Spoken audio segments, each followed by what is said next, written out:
Hey guys, welcome back to the channel civil ICA।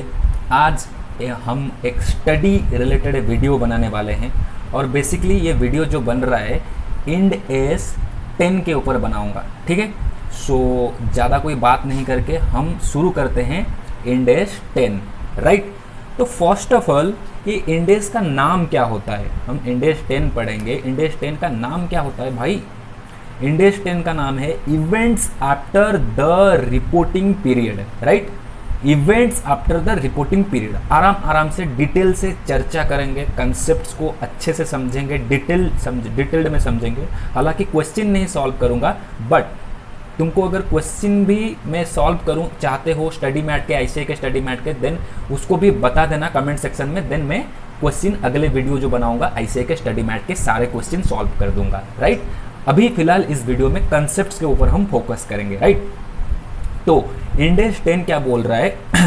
Events after the reporting period. Right, तो हम समझेंगे कि sir reporting period क्या होता है। रिपोर्टिंग पीरियड, यहाँ पे मैं नोट्स बनाया हूँ, सारा का सारा नोट्स पूरा PDF फॉर्म में टेलीग्राम चैनल पे आ जाएगा, नीचे लिंक दे दूंगा। ठीक है, पहले रिपोर्टिंग पीरियड क्या होता है? रिपोर्टिंग पीरियड मतलब बीच बीच में मैं ये नोट में थोड़ा थोड़ा दिखा के मैं समझाता रहूँगा। रिपोर्टिंग पीरियड क्या होता है?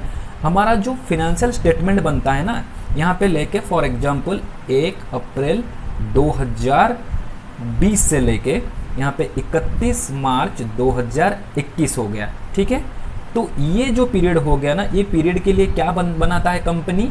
फिनेंशियल स्टेटमेंट बनाता है, जैसे कि बैलेंस शीट हो गया, P&L हो गया। ठीक है, ये सब बनाता है। तो ये पीरियड को हम क्या बोलते हैं? Reporting period. राइट, तो ये पीरियड हो गया आपका रिपोर्टिंग पीरियड। ओके, तो रिपोर्टिंग पीरियड कितने मंथ का होता है? 12 मंथ का होता है। ये तो फुल ईयर रिपोर्टिंग पीरियड का हो गया। और रिपोर्टिंग पीरियड तुम्हारा क्वार्टरली भी हो सकता है। क्वार्टरली मतलब सर कंपनी का एवरी क्वार्टर, कुछ कंपनी के एवरी क्वार्टर क्या होते हैं? इंटरिम फिनेंशियल स्टेटमेंट निकालता है, कंडेंस्ड फिनेंशियल स्टेटमेंट निकालता है। तो वो हो गया क्वार्टरली फिनेंशियल स्टेटमेंट। तो वो 3 महीने का क्या हो जाएगा? तुम्हारा रिपोर्टिंग पीरियड। फॉर एग्जाम्पल यहाँ पे 1 अप्रैल से, यही एग्जाम्पल लेते हैं, 1 अप्रैल से लेके यहाँ पे अप्रैल, मई, जून, 30 जून तक ये जो पीरियड हो गया, ये पीरियड का एक कंडेंस्ड फिनेंशियल स्टेटमेंट निकलता है, जो इंटरिम फिनेंशियल स्टेटमेंट उसको हम बोलते हैं।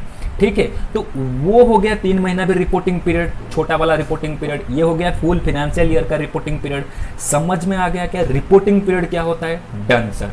तो अभी हम समझ गए, यहाँ पे नोट भी बनाया हो, तुम एक बार पढ़ लेना ये नोट। फिनेंशियल स्टेटमेंट अगर एनुअल बन रहा है 12 मंथ के लिए तो भाई 12 मंथ रिपोर्टिंग पीरियड। क्वार्टरली बन रहा है 3 मंथ के लिए तो वो कंडेंस्ड फिनेंशियल स्टेटमेंट हो गया, इंटरिम फिनेंशियल स्टेटमेंट हो गया, वो 3 महीना हो गया तुम्हारा रिपोर्टिंग पीरियड। ठीक है, उसके ऊपर जो interim financial statement end S 34 applicable होता है। राइट सर हमको समझ में आ गया कि अरे मैं तो बात करते करते एक चीज़ में खुद को सर बोलने लग गया हूँ, इंस्पायर हो गया हूँ थोड़ा वीडियो देख के जो सर लोग पढ़ाते हैं उनके वे ऑफ टॉकिंग से। चलो भाई बोलता हूँ, ठीक है, ब्रदर, भाई बोलो, ठीक है, मैं कोई सर्वर अभी नहीं हूँ। ओके, चलो next point, events after. What is events after? यहाँ पे देखा ना हमने रिपोर्टिंग पीरियड समझ गए। देन इवेंट्स आफ्टर क्या होता है? मतलब ये जो रिपोर्टिंग पीरियड था ना, ये रिपोर्टिंग पीरियड के बाद जो भी घटना घटता है उसको बोलते हैं इवेंट्स आफ्टर। राइट, उसको बोलते हैं इवेंट। अच्छा भाई, ये जो रिपोर्टिंग पीरियड के बाद कब तक ले? 2 महीने, 3 महीने, 6 महीने, कब तक का इवेंट ले? इवेंट क्या होता है वो भी बोलूंगा, टेंशन ना लो। पहले जो इवेंट कितने का कंसिडर करेंगे, कितने महीने का कंसिडर करेंगे, वो भी बोलूंगा धीरे धीरे शांति से। पहले इवेंट क्या होता है वो समझ लीजिए। इवेंट क्या होता है? फॉर एग्जाम्पल यहाँ पे तुम्हारा देखो, ये एक फिनेंशियल स्टेटमेंट था। यहाँ पे क्या होता है, तुम्हारा कोई टैक्स बनता है, लाइबिलिटी 10 लाख। ठीक है, 10 लाख लाइबिलिटी बनता है। ये 31 मार्च हो गया, यहाँ पे 10 लाख तुम्हारा क्या बनता है? टैक्स लाइबिलिटी बनता है। राइट, तो 10 लाख का तुम्हारा क्या बनता है? टैक्स लाइबिलिटी बनता है। तो ये जो पीरियड है, बैलेंस शीट डेट के बाद जो रिपोर्टिंग पीरियड शुरू होता है, जब ये पीरियड में तुम्हारा कमिश्नर ऑफ इनकम टैक्स बोला कि तुम्हारा 10 लाख नहीं लाइबिलिटी बनता है, यहाँ पे 12 लाख लाइबिलिटी बनता है। तो ये जो कमिश्नर ऑफ इनकम टैक्स का जो नोटिफिकेशन आ गया, तुम्हारा जो नोटिस आ गया तुम्हारे पास, सॉरी नोटिस आ गया, ये हो गया तुम्हारे कंपनी के लिए क्या, एक इवेंट। इवेंट समझ में आ गया। इवेंट आफ्टर मतलब ये रिपोर्टिंग पीरियड के बाद जो इवेंट होता है वही इवेंट के बाद बोल रहा है, इतना समझो। चलो अभी इवेंट समझ में आ गया। और एक बात याद रखो, इवेंट दो तरीके के होते हैं। इवेंट कितने तरीके, दो तरीके। एक होता है एडजस्टिंग इवेंट और एक होता है नॉन एडजस्टिंग इवेंट। भाई एडजस्टिंग इवेंट क्या होता है, नॉन एडजस्टिंग इवेंट क्या होता है? देखो एडजस्टिंग इवेंट वो होता है जो हमको फिनेंशियल स्टेटमेंट में एडजस्टमेंट करना पड़ता है। बताता हूँ सर, बताता हूँ। देखो यहाँ पे, चलो इसको उल्टा देते हैं। देखो यहाँ पे क्या हुआ, तुम्हारा फिनेंशियल स्टेटमेंट, राइट। तो फिनेंशियल स्टेटमेंट क्या होता है, पहले ये चीज़ बता देता हूँ। हमारा जो इवेंट कितने डेट तक कंसिडर करते हैं, ये क्लैरिटी आ जाएगा। देखो 31 मार्च 2021 यहाँ पे फिनेंशियल स्टेटमेंट शुरू होता है 1 अप्रैल 2020, ठीक है। तो यहाँ से लेके लेके लेके लेके डेट ऑफ अप्रूवल, क्या, डेट ऑफ अप्रूवल तक इवेंट को हम कंसिडर करेंगे। ओके सर, ये डेट ऑफ अप्रूवल क्या होता है? भाई ये जो फिनेंशियल स्टेटमेंट हुआ इसको कोई ना कोई अप्रूव तो करेगा कंपनी के। कौन अप्रूव करता है? कंपनी के केस में सर, कंपनी के केस में बोर्ड ऑफ डायरेक्टर अप्रूव कर देते हैं, ठीक है। कंपनी के केस में बोर्ड ऑफ डायरेक्टर अप्रूव करते हैं, या फिर अदर देन कंपनी जो होते हैं करस्पॉन्डिंग अथॉरिटी होते हैं। फॉर एग्जांपल पार्टनरशिप फार्म है तो पार्टनर्स अप्रूव करेंगे। तो हो गया ना डेट ऑफ अप्रूवल, तुमको पता चल गया, ये होता है डेट ऑफ अप्रूवल। तो बैलेंस शीट डेट से लेके यहाँ पे डेट ऑफ अप्रूवल के अंदर अगर कुछ इवेंट होता है, इवेंट समझ में आ गया है, तो वो इवेंट, ये जो फिनेंशियल स्टेटमेंट है, ये फिनेंशियल स्टेटमेंट में क्या होगा, उसका एडजस्टमेंट होगा। अगर एडजस्टमेंट होता है तो उसको एडजस्टिंग इवेंट बोलेंगे, अगर एडजस्टमेंट नहीं किया जाएगा तो उसको नॉन एडजस्टिंग इवेंट बोलते हैं। ओके सर, समझ में आ गया कि इवेंट दो तरीके के, एक एडजस्टिंग इवेंट, एक नॉन एडजस्टिंग इवेंट। एग्जाम्पल लेते हैं, एडजस्टिंग इवेंट क्या होता है, नॉन एडजस्टिंग इवेंट क्या होता है। देखो जैसे कि इनकम टैक्स का जो एग्जाम्पल दिया था, मान लो यहाँ पे तुम बोल रहे थे तुम्हारा इनकम टैक्स हो रहा है 10 लाख, इस डेट पे, मतलब बैलेंस शीट डेट और डेट ऑफ अप्रूवल, ये दोनों डेट के अंदर जो इवेंट होते हैं उसी पे इंडेस एप्लीकेबल होता है। तो इस डेट पे कमिश्नर ऑफ इनकम टैक्स बोला कि तुम्हारा टैक्स लाइबिलिटी बनता है 12 लाख रुपया, ठीक है। तो ये जो 12 लाख रुपया बनता है, इसको ये फिनेंशियल स्टेटमेंट में जो 10 लाख हम लाइबिलिटी दिखाए थे, अभी क्या इसको 12 लाख दिखाएंगे बैलेंस शीट में? 10 लाख को कट करके बैलेंस शीट में 12 लाख दिखाएंगे क्या? अगर 12 लाख दिखाते हैं तो मतलब समझ लो वो एडजस्टिंग इवेंट है। अगर 12 लाख यहाँ पे नहीं दिखा के वही 10 लाख दिखाते हैं तो वो नॉन एडजस्टिंग इवेंट है। इतना ही फर्क होता है एडजस्टिंग और नॉन एडजस्टिंग इवेंट के अंदर, ठीक है। बाकी डिटेल में पढ़ेंगे, दिक्कत लेने वाली, टेंशन लेने वाली कोई बात नहीं है। चलो ये यहाँ पे बता दिया। देन नेक्स्ट आ जाओ, हम सर एडजस्टिंग इवेंट को पहचानेंगे कैसे? एडजस्टिंग इवेंट को पहचानेंगे कैसे? 3 स्टेप्स होते हैं एडजस्टिंग इवेंट को पहचानने का। Step 1, did the event occur between the cut off date? Event cut off date के अंदर हुआ है क्या? पहले स्टेप में देखोगे एडजस्टिंग इवेंट को पहचानने के लिए। तो कट ऑफ डेट क्या होता है? कट ऑफ डेट देखो बता देता हूँ अभी। कट ऑफ डेट किसको बोलते हैं? वही चीज़ सिंपल, तुम्हारा यहाँ पे बैलेंस शीट डेट, ये हो गया तुम्हारा balance sheet date. Balance sheet date से लेके यहाँ पे जो बोला था जैसे मैंने कि तुम्हारा अप्रूव होता है फिनेंशियल स्टेटमेंट, तो ये जो पीरियड होता है इसको बोलेंगे हम क्या? Cut off date, right. ये पीरियड को क्या बोलेंगे हम? Cut off date. तो पहले देखो एडजस्टिंग इवेंट है कि नहीं जानने के लिए कि इवेंट ये कट ऑफ डेट के अंदर हुआ है क्या, ये पीरियड के अंदर हुआ है क्या। ओके अगर कट ऑफ डेट के अंदर हुआ है तो हम जाएंगे स्टेप 2 के ऊपर। और स्टेप 2 क्या बोलता है? स्टेप 2 क्या बोलता है? स्टेप 2 बोलता है कि was there a condition which existed on the balance sheet date. Simple सी बातें हो गया ना। यहाँ पे कमिश्नर ऑफ इनकम टैक्स बोल रहा है कि 12 लाख रुपया देना है, बट यहाँ पे बैलेंस शीट में तुम 10 लाख रुपए दिखाए थे, राइट? Yes sir no?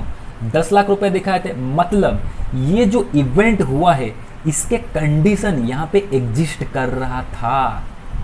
अगर इसके कंडीशन यहाँ पे एग्जिस्ट कर रहा है तो तुम्हारा स्टेप 2 का जो रूल था वो सेटिस्फाई हो गया। ठीक है, यहाँ पे बोला था ना, was there a condition which existed on the balance sheet date, yes था। ओके, अगर स्टेप 2 सेटिस्फाई हो गया देन हम जाएंगे क्या, थर्ड स्टेप को जाएंगे। ओके सर, थर्ड स्टेप में क्या बोला है, थर्ड स्टेप में बोला है कि ये जो कंडीशन था जो कि इवेंट को ट्रिगर किया है, ये ट्रिगर क्या एविडेंस बनता है इसके लिए? यस ऑफ कोर्स, अगर बन जाता है, एविडेंस बनता है कि भाई हाँ ये कंडीशन जो था 10 लाख, उसके लिए ये बन रहा है एविडेंस, तो ये बन जाएगा एडजस्टिंग इवेंट। अगर ये तीनों में से मतलब कट ऑफ डेट के अंदर था, देखो कट ऑफ डेट के अंदर था बट इसके कंडीशन बैलेंस शीट डेट में प्रेजेंट नहीं थे, तो नॉन एडजस्टिंग इवेंट बन गया। सिंपल। अगर कंडीशन प्रेजेंट थे और एविडेंस इवेंट उसको कंडीशन को एविडेंस दे रहा है तो वो बनता है एडजस्टिंग इवेंट। राइट सर अगर ये कट ऑफ डेट के अंदर ही ना होता, बताऊंगा वो चीज़ ही बताऊंगा। इवेंट अगर कट ऑफ डेट के ना अंदर होता, बता ही देता हूं अभी। तो ये फिनेंशियल स्टेटमेंट में हम क्यों दिखाएंगे इसको भाई, नेक्स्ट फिनेंशियल स्टेटमेंट में दिखाएंगे, नेक्स्ट ईयर में दिखाएंगे। ठीक है, बात खत्म। और छोटे छोटे चीज कुछ है, जैसे कि एक if public announcement of certain information was made before approval this is irrelevant. Question में तुमको देगा कि ये हो गया तुम्हारा बैलेंस शीट, ये हो गया रिपोर्टिंग पीरियड के बैलेंस शीट डेट, यहाँ पे तुम्हारा अप्रूवल हो रहा है, डेट ऑफ अप्रूवल, राइट, ये हो गया डेट ऑफ अप्रूवल।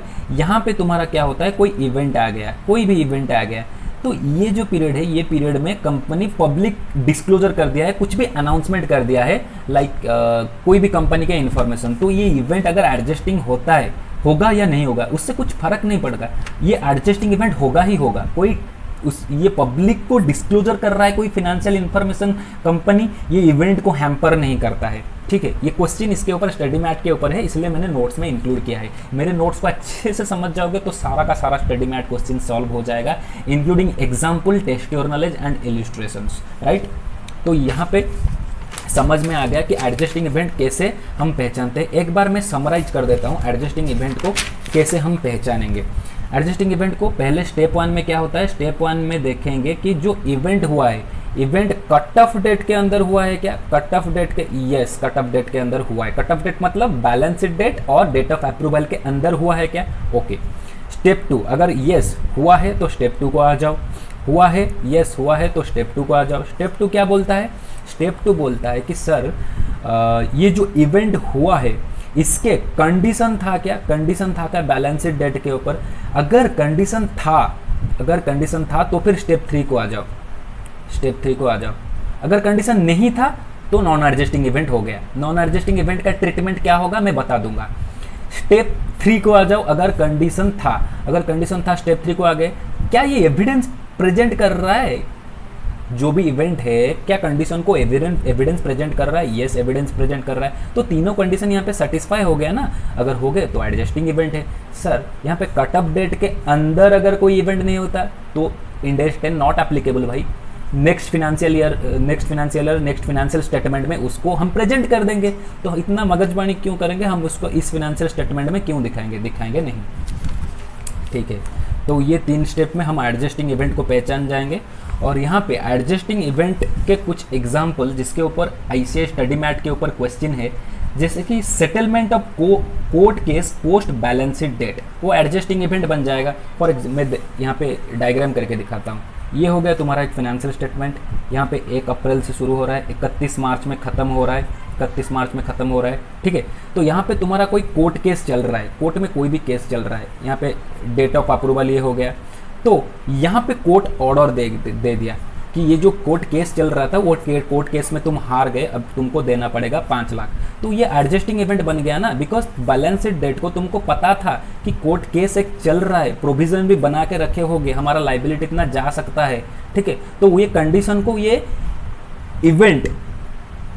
कंडीशन जो था ये इवेंट को ट्रिगर किया, और ये इवेंट क्या हो गया, कंडीशन का एविडेंस बन गया। ठीक है, that's it. Then sale of inventory below cost post balance sheet date, अगर कोई इन्वेंट्री हम below cost post balance sheet date sale करते हैं, इन्वेंट्री को H2 के हिसाब से हम कैसे दिखाते थे, कॉस्ट और NRV whichever is lower, but post balance sheet date अगर एनआरबी से कम में शो होता है तो वो एडजस्टिंग इवेंट बन जाएगा। Then third, insolvency of debtor post balance sheet date, यहाँ पे रिपोर्टिंग पीरियड में तुमको पता चल रहा है कि हाँ तुम्हारा जो डेटर है ना गरीब होता जा रहा है, यहाँ पे इवेंट आ गया बैलेंस शीट के डेट के बाद कि हाँ डेटर जो है एक्चुअली में बैंकरप्ट हो गया, इंसॉल्वेंट हो गया, एडजस्टिंग इवेंट, ठीक है। और देखो discovery of fraud and error post balance sheet date, मतलब ये जो बैलेंस शीट डेट था यहाँ पे था डेट ऑफ अप्रूवल, ये हो गया डेट ऑफ अप्रूवल, तो यहाँ पे कुछ फ्रॉड डिटेक्ट होता है, क्या ये भी एडजस्टिंग इवेंट होगा? यस सर, यहाँ पे तुम्हारा फ्रॉड हो गया था, यहाँ पे फ्रॉड क्या हो रहा है, डिटेक्ट अगर हो रहा है, तो यहाँ पे तो फ्रॉड था ना, कंडीशन एग्जिस्ट कर रहा था ना, ये फ्रॉड उसका क्या बन गया, इवेंट बन गया, और ये कंडीशन को एविडेंस प्रोवाइड कर रहा है फ्रॉड, राइट। तो ये भी बन जाएगा क्या, एडजस्टिंग इवेंट बन जाएगा, मतलब ये बैलेंस शीट में इसको एडजस्ट करेंगे। एडजस्टिंग इवेंट के कुछ एग्जाम्पल हो गए, ठीक है। चलो सर एडजस्टिंग बहुत हो गया, एक बार नॉन एडजस्टिंग इवेंट भी बताओ, ठीक है, नॉन एडजस्टिंग इवेंट के भी बताते हैं। ये हो गया तुम्हारा बैलेंस शीट डेट, ये हो गया तुम्हारा क्या, डेट ऑफ अप्रूवल, राइट। तो ये जो टाइम पीरियड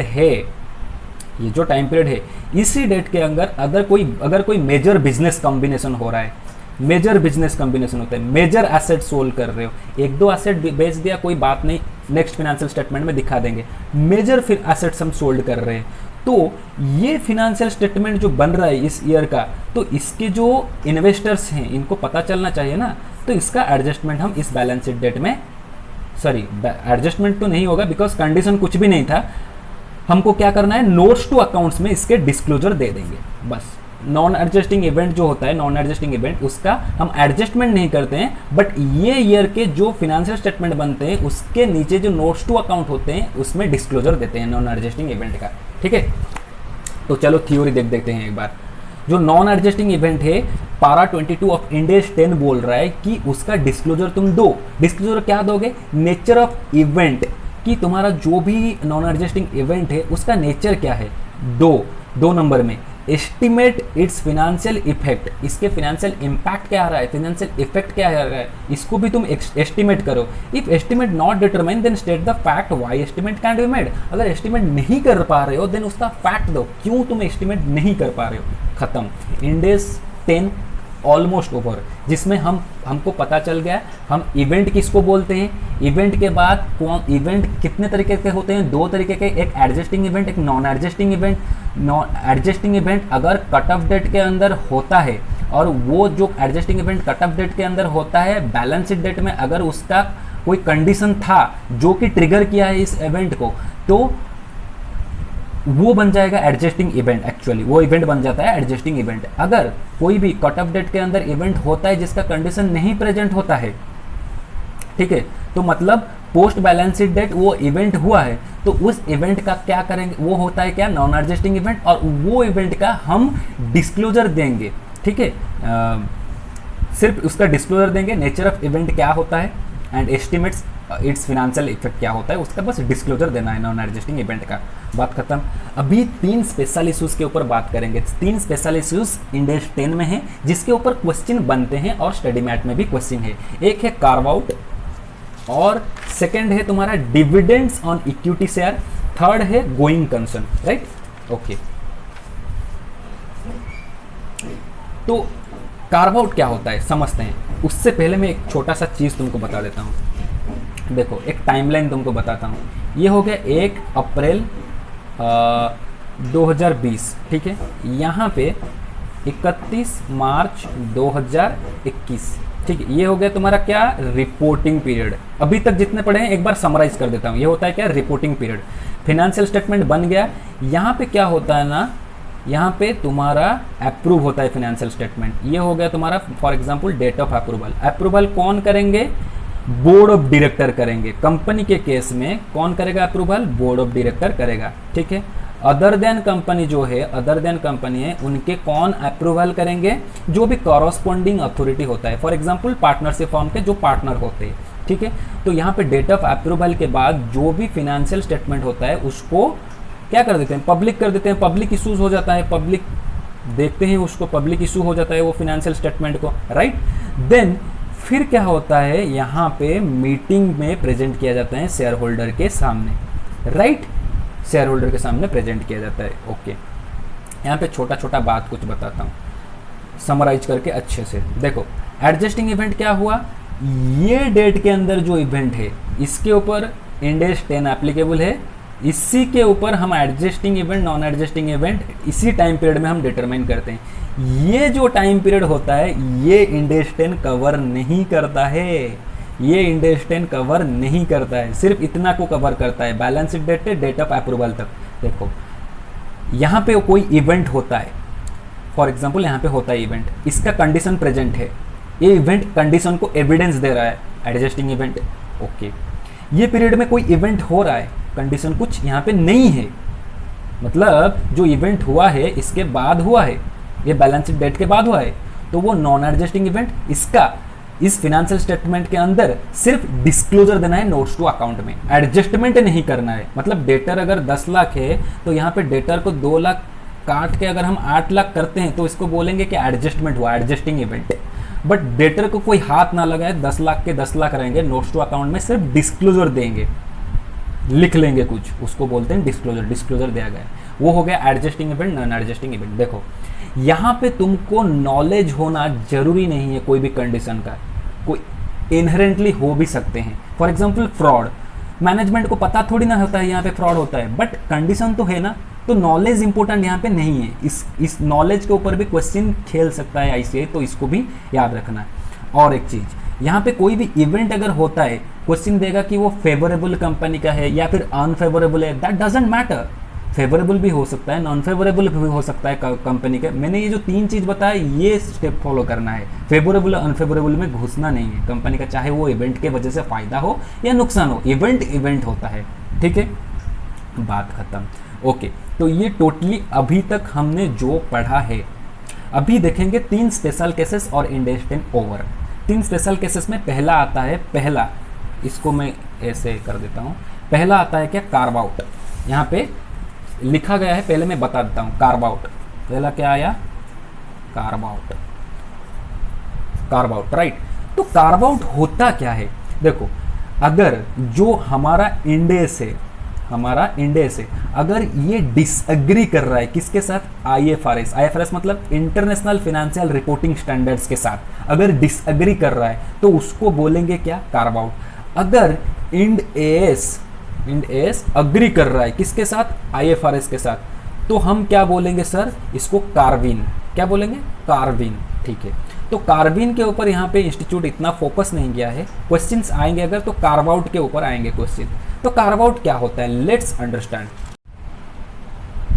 ओके सर, अब हम समझेंगे कि जो कार्व आउट के कंसेप्ट, मेरे हाथ बिल्कुल ब्लैक हो गए, ठीक है कोई बात नहीं, कार्व आउट के कंसेप्ट हम समझेंगे अभी। कार्व आउट कंसेप्ट क्या होता है, फॉर एग्जांपल ले लो, इसको हटा देते हैं अभी थोड़ी देर के लिए। यहाँ पे देखो, ये हो गया तुम्हारा 1 अप्रैल 2020 से लेके यहाँ पे 31 मार्च 2021, यहाँ पे तुम ऑब्टेन क्या किए, एक बैंक लोन, राइट। तो क्या हुआ, बैंक लोन को यहाँ पे तुमने डिफ़ॉल्ट कर दिया, पेमेंट नहीं किया, प्रिंसिपल इंटरेस्ट अमाउंट पेमेंट नहीं किया। बैंक लोन जो लिए थे 10 ईयर के लिए थे, तो यहाँ पे जो 31 मार्च में बैंक लोन को क्या दिखाते हैं, करंट लाइबिलिटी या non current liability, obviously sir non current liability.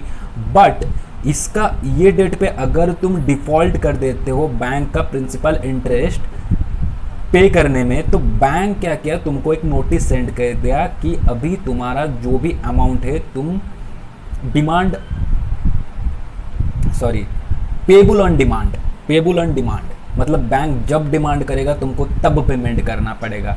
तो क्या तुम उसको नॉन करेंट लाइबिलिटी दिखाओगे, नहीं, बैंक तुमको कभी भी डिमांड कर सकता है, पे कर सकते हो, तो वो बन जाएगा तुम्हारा क्या, करेंट लाइबिलिटी। 31 मार्च में उसको क्या दिखाओगे, करेंट लाइबिलिटी। ओके, जैसे हमारा डेट गढ़ता चलता गया, यहाँ पे डेट ऑफ अप्रूवल आ गया, राइट। यहाँ पे क्या हुआ, तुमने अच्छे से पेमेंट किया, बैंक के साथ समझौता कर लिया, बैंक बोलता है कि पेबल ऑन डिमांड अभी नहीं है, ठीक है, तुम 10 ईयर में जैसे नॉर्मली पे करते थे वैसे पे करोगे। तो क्वेश्चन अराइज होता है, क्या ये जो इवेंट यहाँ पे, अगर यहाँ पे बैंक ने जो डिसाइड किया कि अभी पेबल ऑन डिमांड नहीं है, ये जो इवेंट ये जो है यहाँ पे तो कंडीशन था, तो ये एडजस्टिंग इवेंट है, एडजस्टमेंट होगा, ठीक है। तो यहाँ पे क्या होता है, इंड एस 10 बोलता है कि सर तुमने करंट लायबिलिटी दिखाया था ना, चेंज कर दो, अभी नॉन करंट लायबिलिटी चलो कर दो, इंड एस 10 बोलता है। IFRS क्या बोलता है, बहुत ही स्ट्रिक्ट और रिजिड है, तुमने गलती किया था तुमको दंड मिलेगा, तुम और करंट लायबिलिटी को नॉन करंट लायबिलिटी दिखा नहीं सकते, अभी करंट लायबिलिटी को करंट लायबिलिटी ही दिखाओगे तुम, कोई चेंजेस नहीं, ठीक है। तुम्हारा सारा का सारा जो रेशियोज है बिगड़ेंगे, इन्वेस्टर को एक बैड इंप्रेशन होगा, ये तुम्हारे लिए पनिशमेंट है, IFRS मानता नहीं है। तो ये दोनों के अंदर डिसएग्रीमेंट हो गया ना, that is known as carve out, ठीक है। कार्व आउट का कंसेप्ट बस इतना ही था। और यहाँ पे और एक चीज, दो चीज बचा स्पेशल सर्कमस्टेंसेस के, एक है dividend on equity share declared, अगर कटअप डेट में डिविडेंड डिक्लेयर होता है, इक्विटी डिविडेंड, उसको बैलेंस शीट में हम लायबिलिटी की तरह रिकॉग्नाइज नहीं करेंगे। और प्रेफरेंस डिविडेंड, इंटरिम डिविडेंड जो होते हैं उनके ऊपर इंड एस 10 एप्लीकेबल नहीं होगा, खत्म डिविडेंड के बाद, बस छोटा सा बात था। सी में आता है गोइंग कंसर्न। गोइंग कंसर्न को देखो मैं यहाँ से समझा देता हूँ। गोइंग कंसर्न को, गोइंग कंसर्न स्पेशल सर्कमस्टेंसेस क्या है, मान लो ये है 1 अप्रैल 2020, ये हो गया तुम्हारा 31 मार्च 2021, यहाँ पे इस पीरियड हो गया डेट ऑफ अप्रूवल यहाँ पे, तो इस पीरियड में तुम्हारा यहाँ पे आग लग गया, ठीक है। तो ये जो आग लगा, क्या तुमको यहाँ पे ये जो इवेंट आग लगा होगा तुम्हारा इवेंट 31 मार्च को, इसका कंडीशन था क्या, कुछ भी तुमको पता था 31 मार्च को आग लगने वाला है, आग लगने वाला है, गांव वालों हमारे कंपनी में आग लगने वाला है, लो मिठाई लो, ऐसा करते हो क्या, पता नहीं था। तो यहाँ पे जो आग लग गया सर, नॉन एडजस्टिंग इवेंट है, बट ये जो आग लग रहा है तुम्हारा बिजनेस को बंद कर सकता है, बिजनेस लिक्विडेट हो सकता है, बर्बाद हो सकता है, स्टॉप हो सकता है। तो कंपनी का गोइंग कंसर्न एजम्पशंस पे अकाउंटिंग सारा होता है ना, तो गोइंग कंसर्न पे ही खतरा आ गया।